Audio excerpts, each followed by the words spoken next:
Follow Me Around by Radiohead is going to be played in double drop D tuning. That's where we take our sixth string, which is usually tuned to the low E, and we drop its tuning down to a D, so that it's the same note as our fourth string, just one octave lower. And then our high one string, which is also usually tuned at an E, gets tuned down as well to a D, so that it's the same note as our fourth string, but just an octave higher, so that whenever we play a D chord without our second finger down, we kind of get this drony feel between the 2 and 1 strings.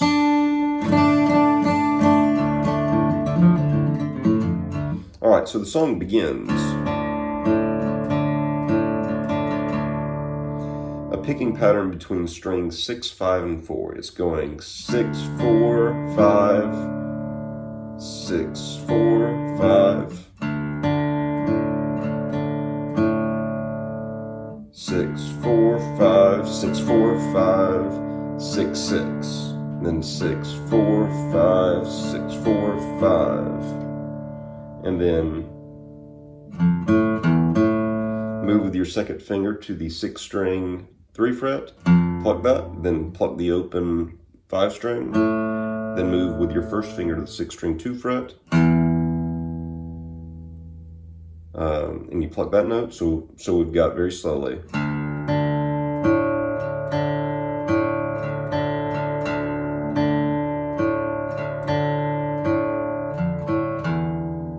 And then we slide up to, you're going to want to slide up using your second finger to the 6th string 5 fret, and then put your first finger down on the 3 string 4 fret. Your second finger wants to be muting out the 5 string, so that eventually whenever we use this chord to strum, we can strum hitting the 6th string with a muted 5 string, an open 4 string ringing, and then your first finger in the 3 string 4 fret position. And then if strings 1 and 2 ring out, it's okay, because we've got that drone D feel right there. And so in this G chord, we're hitting 6, 3, and 4 strings before going back down to the D chord. Almost every time that we go to the D chord, there are 2 different lead-ins to the D chord. Sometimes it's this 6 string 3 fret to 6 string 2 fret to the D chord, that sort of feel. G. Sometimes it's that is second finger on the 5 string 3 fret to the open 4 string, to the first finger on the 4 string 2 fret to the open 4 string.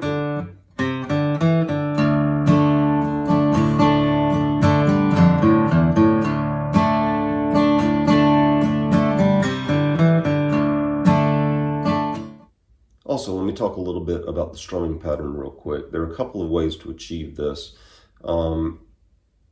It could be done like down, rest, up, down, down, up, down, rest, up, down, up, down, up, down, up.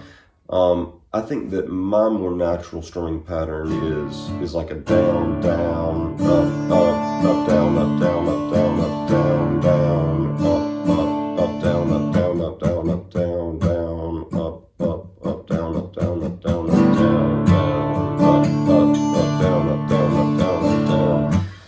And in that strumming pattern,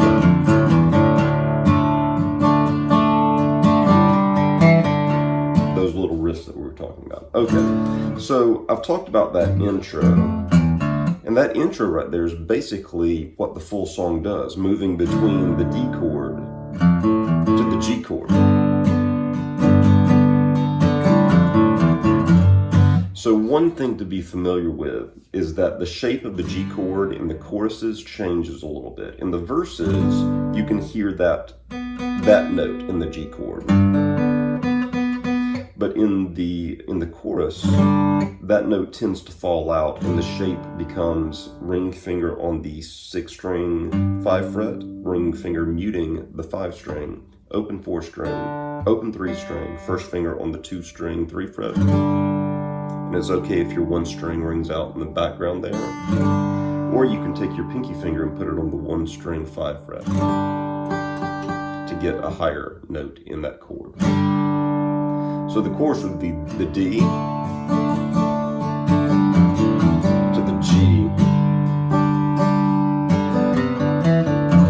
And a lot of times in the chorus, I think the chorus leads in with that C run of notes though. And then back to the lower F, G, and then the C chords, the C run of notes beginning on the 5 string 3 fret. D, walk down D, 5 string 3 fret riff to the G, walk down to the F, to the G again, 5 string 3 fret riff.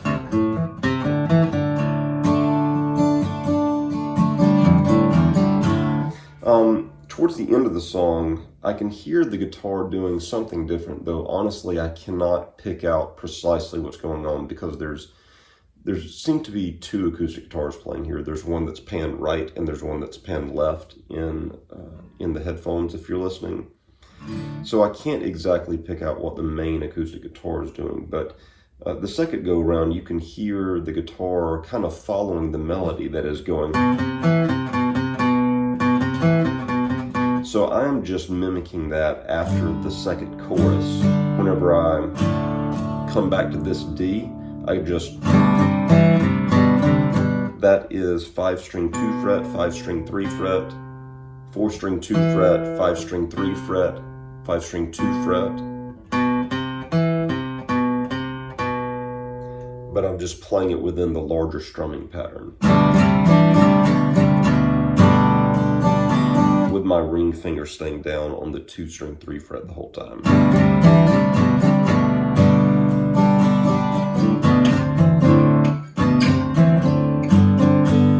And then I think the second time through I switch to an octave B chord and I go down and then slide my fingers up 1 fret. So the B chord is 5 string 2 fret, pinky finger on the 4th string, first finger on the 5 string 2 fret.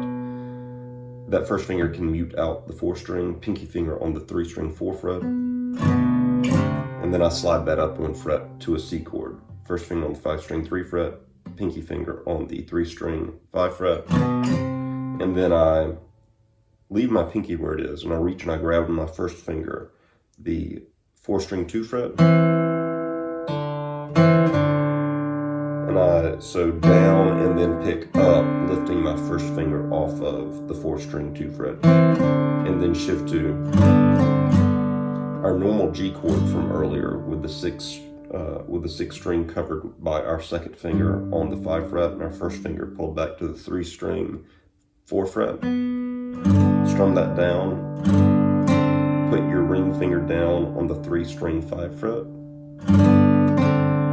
and then lift your ring finger and strum back down again so that you emphasize your first finger. I can hear some guitar in that little vocal melody that's going. While the vocals are doing that, I can hear some guitar that hits that little lick in the G. So I'm kind of just trying to mash up both ideas into the strumminess of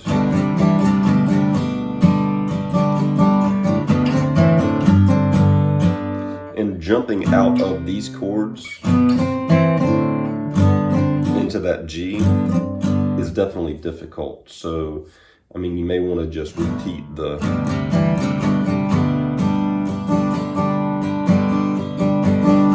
and just kind of play it as a G chord, might be easier. But it just repeats that over and over, moving from the D's to the G's, back to the D's, with either an F walk down from 6 string 3 fret, 6 string 2 fret, with the open 5 ringing in the middle, or the C riff of 5 string 3 fret to the open 4 string, to the 4 string 2 fret, to the 4 string open.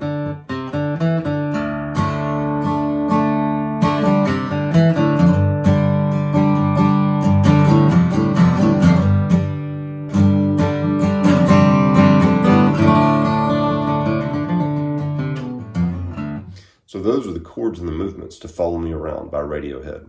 Hopefully this gives you an idea of how to approach the song.